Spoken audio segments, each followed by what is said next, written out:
And when I first heard Gabor Mate, I was like, oh my God, someone's finally saying what I always thought with my father. And so, we can look at him and say, oh yeah, he's an alcoholic and he didn't overcome his trauma. The trauma, the way it came up in my life is I became a workaholic.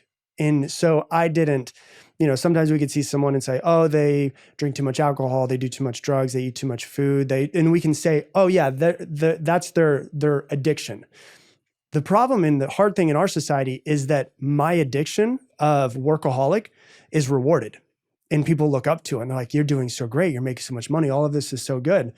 And what I came to find is that my workaholism was just basically me trying to not feel my feelings and to not work through and process those things.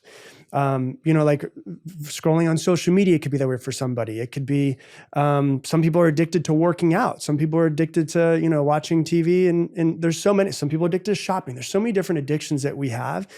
And what I found is that the hardest thing for me was to stop and to just not have to. I was always trying to fill every single moment of my day, always try to be so busy. When I didn't have something to do, I'd find something to do in my business.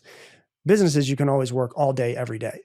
And so what I've tried to do and I've built in my business is a lot of systems and processes through my VP of operations has really helped me with this a ton, to be able to take a lot of stuff off my plate so that I have more time to just be.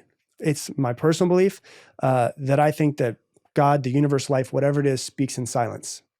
And so if I want those messages, I need to be silent. What I found for myself is when I would be silent, a lot of anxiety would come up. And I'd be like, you got to go to the next thing.